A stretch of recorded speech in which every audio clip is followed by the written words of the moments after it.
3, 2, 1, 0. Blast off! Behind the glamour of the sci-fi icon Lost in Space lies a concealed dossier from costly mistakes that reshaped Hollywood history. Fortunately, the CBS network bought the series. They love the program's potential for lots of futuristic action-adventure with a broad family appeal.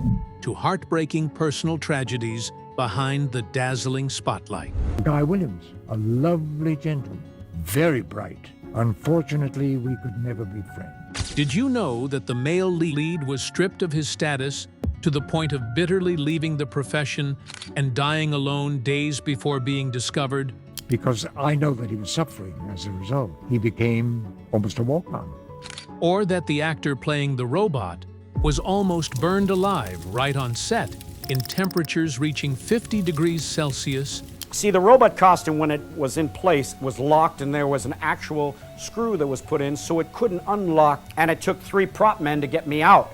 Let's uncover the ruthless internal infighting, sneaky midnight tricks, and the most valuable secret in American television history that even the most loyal fans never realized. The erroneous contract. In 1964, the executives of the CBS television network faced a strategic decision as they weighed 2 sci-fi scripts. They had to choose between the pilot episode The Cage from Gene Roddenberry's Star Trek franchise and the Lost in Space project initiated by producer Irwin Allen. At that time, CBS executives assessed that Gene Roddenberry's project was overly complex and difficult to turn a profit on. They believed that Irwin Allen's family-oriented space exploration script would be more accessible to a general audience and significantly more cost-effective to produce. This transaction quickly pushed Star Trek into the hands of rival network NBC, paving the way for one of the most valuable entertainment franchises in cinematic history. Still, CBS's initial financial calculation to save costs quickly turned into an out-of-control budget nightmare. When the unreleased pilot episode titled No Place to Hide was completed in 1965, the final settlement figure shocked the management team. The actual production cost surged to $600,000 equivalent to over $5.8 million at today's conversion rate. This record-breaking figure turned Lost in Space into the television series with the most expensive pilot episode in history during the 1960s. Most of the budget was consumed by set design, special effects, and particularly the model of the Jupiter 2 spaceship. The cost of building the new model for the Jupiter 2 spaceship alone swallowed $350,000, an unimaginable figure at the time. The expense dedicated to this single prop even surpassed the average total budget for an entire standard television series in 1965. Budget comparison documents between CBS and NBC showed that CBS had to bear a massive initial operating loss. Although the show generated a positive audience response, the price paid for rejecting Star Trek remained an indelible historical scar.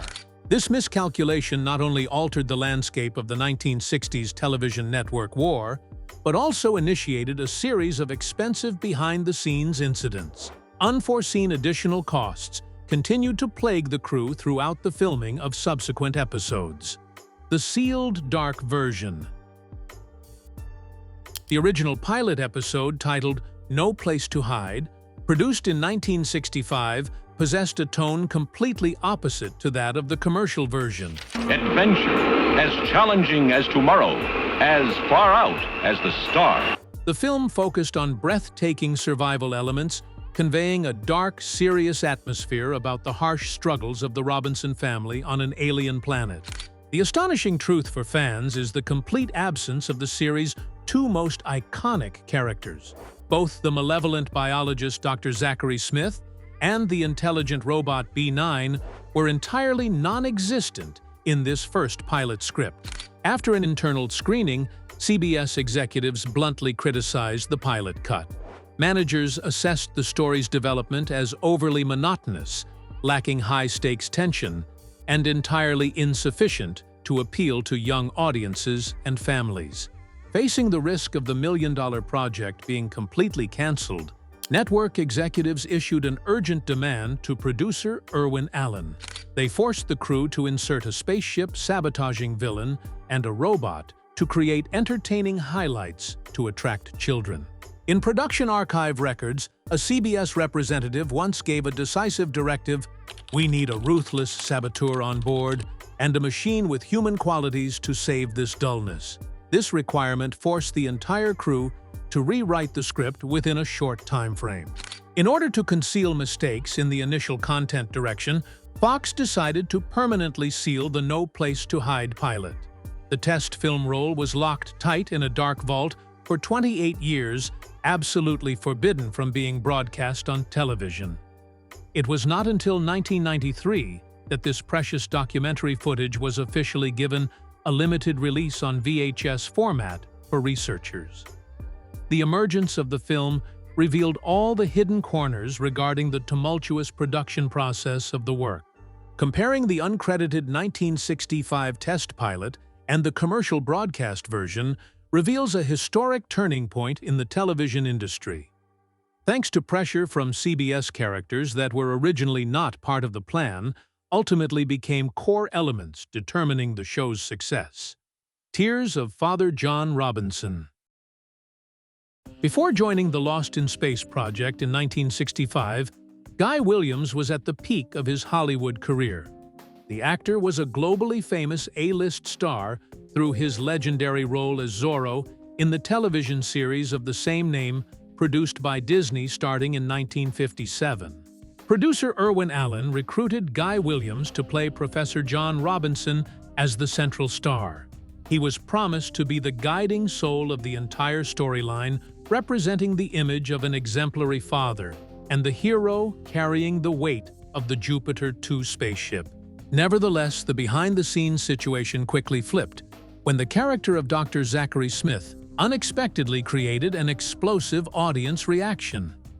Noticing viewership numbers surge during comedic scenes, the editorial team continuously revised the script to expand screen time for this character. This change in direction severely diminished Guy Williams' standing right on set. From an action superstar handling fight scenes, he was demoted to a background character, witnessing all the spotlight shift to his co-star. The lead actor's screen time was cut to an absurd degree in subsequent episodes.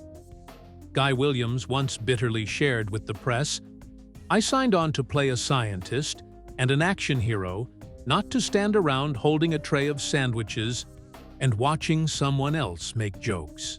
Dissatisfied with the producer's contempt and the increasingly nonsensical scripts, Guy Williams decided to turn his back on the entertainment industry. As soon as the series was officially canceled in 1968, he announced his absolute retirement and left Hollywood behind. The actor packed his belongings and moved to Argentina to live, choosing a completely secluded life in the city of Buenos Aires. He rejected every invitation to return to cinema, cut off contact with the media, and spent his remaining years in loneliness. The most painful tragedy occurred on April 30, 1989, when Guy Williams drew his last breath in his private apartment at the age of 65. The cause of death was determined to be a sudden ruptured brain aneurysm stroke. Due to an isolated lifestyle with no relatives nearby, the passing of the once illustrious star went entirely unnoticed. It was not until 8 days later, on May 6, 1989, that police broke down the door into his home after neighbors detected a foul odor.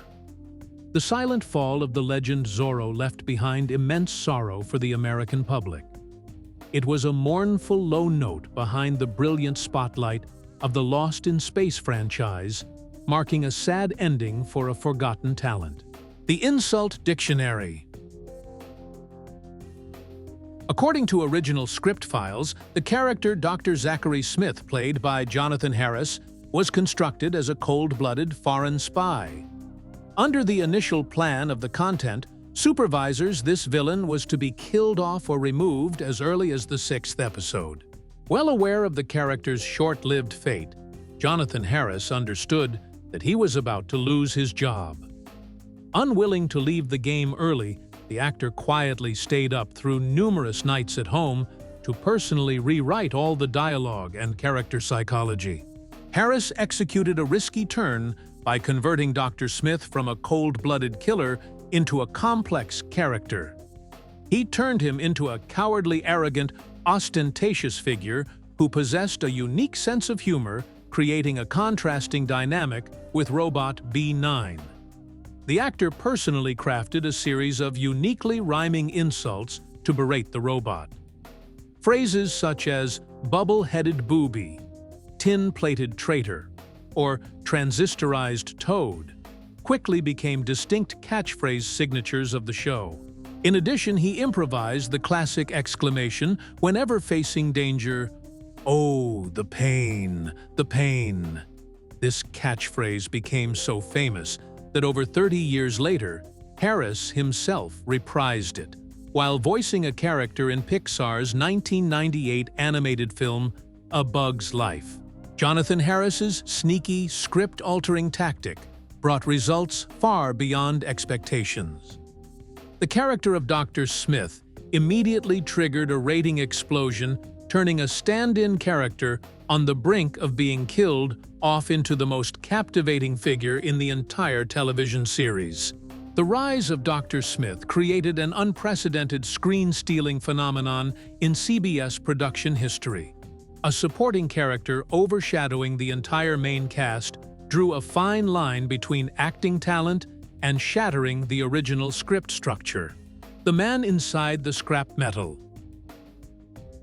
Behind the famous deep, warm voice of the Robot B9 machine, performed by voice actor Dick Tufeld, lay the silent sacrifice of actor Bob May.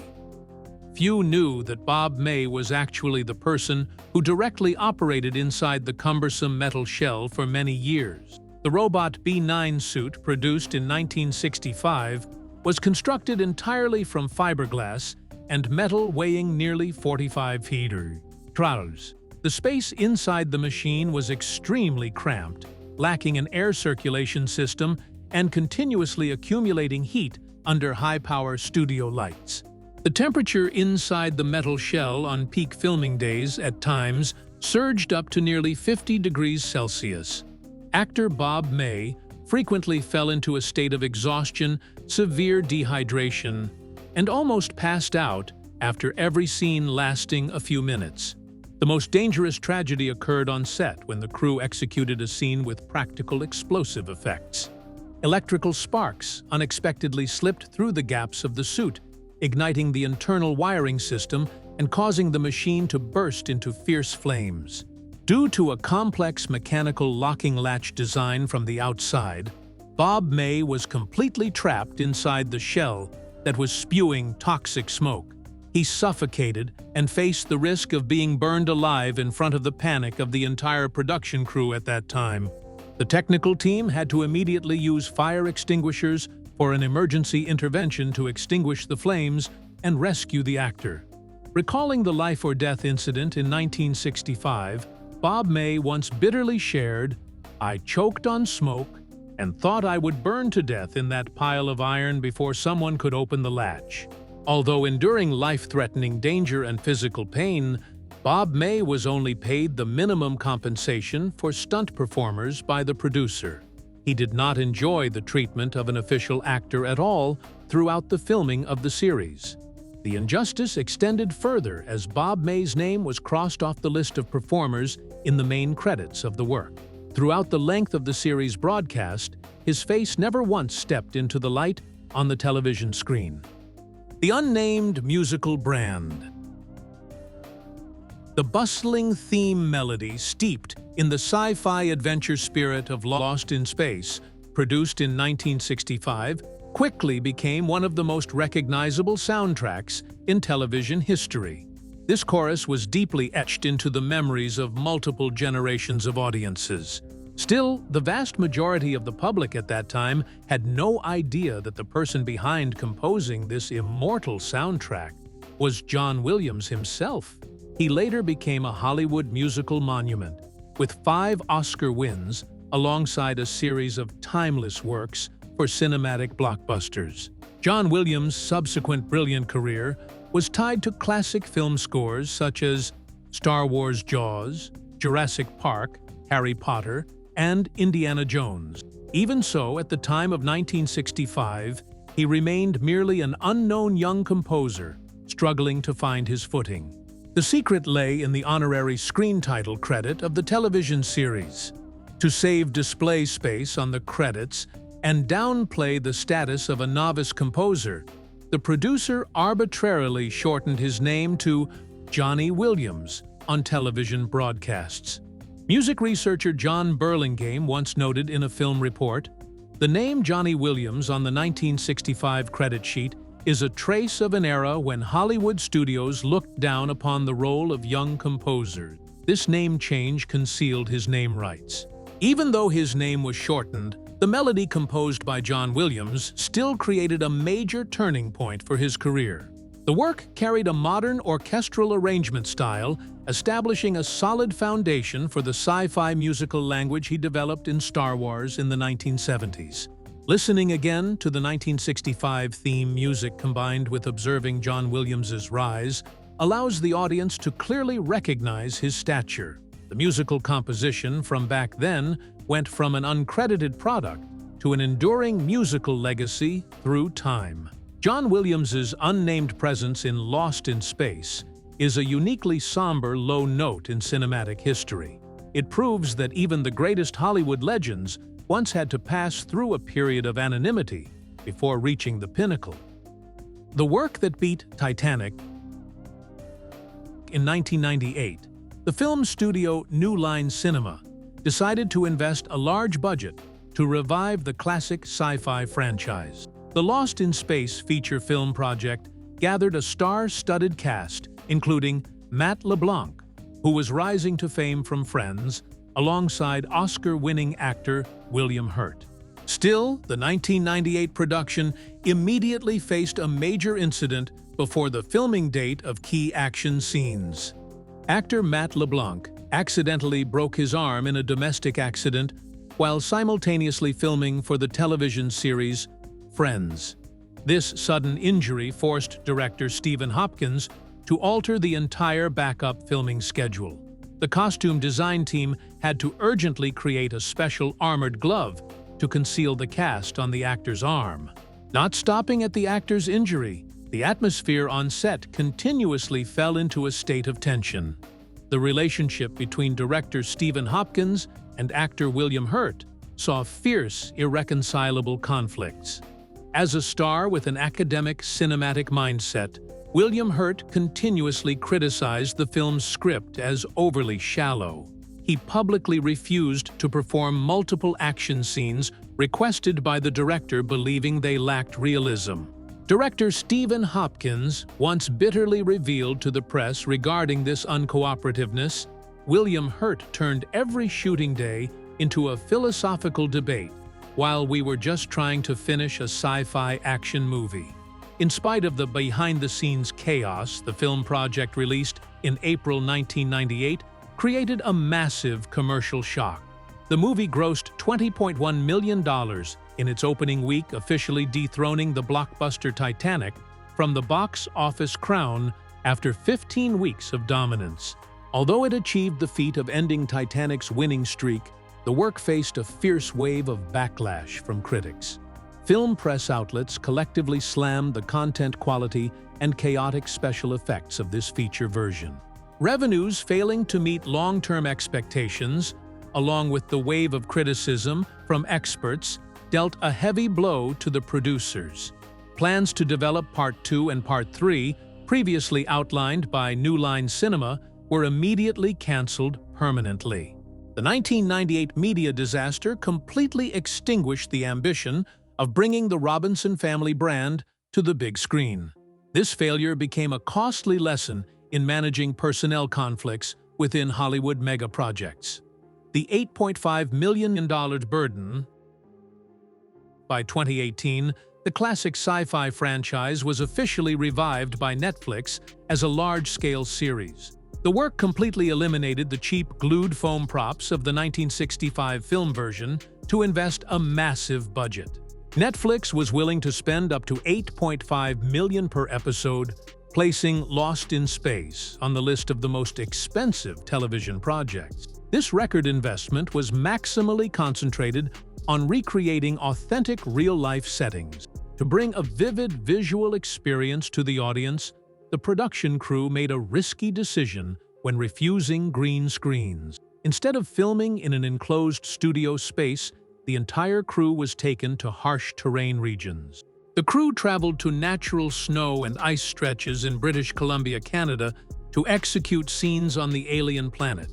The cast had to work continuously for hours outdoors, in freezing weather conditions dropping below degrees Celsius. Filming on actual glaciers created an extreme physical challenge for even the child cast members. Producer Zach Estrin confirmed in a behind-the-scenes report, "We wanted the audience to see the real breath and the real shivering of the actors amidst the ice and snow." Not only was the natural setting made real, but the alien robot character was also not a 100% digital CGI creation. The production team decided to combine graphic technology with traditional suit-wearing techniques on set. Actor Brian Steele, with an impressive height of 2.01 meters, personally donned the complex mechanical simulation suit. He had to move and perform direct interactive movements with the cast under harsh freezing weather. After completing the practical field shots, the visual effects team overlaid CGI lighting effects onto the base of Brian Steele's body. This hybrid method helped the robot's movements convey a realistic sense and distinct physical weight. The costly investment decision and acceptance of hardships on set successfully restored prestige to the franchise. This remake proved the value of respecting authentic visual experiences in the digital era. The more than half-century journey of the Lost in Space franchise, leading up to the reboot, left behind immensely valuable cinematic legacies. Behind the glamorous screen lie countless hidden corners of financial pressure, personal tragedy, and the quiet sacrifice of the production crew. Which behind-the-scenes truth in today's list amazed you the most? Please share your perspective in the comments section below to discuss the raw picture behind Hollywood blockbusters together. If you found this video helpful, please press like, share, and subscribe to the channel so as not to miss upcoming episodes. Thank you for watching and see you again in future journeys of discovery.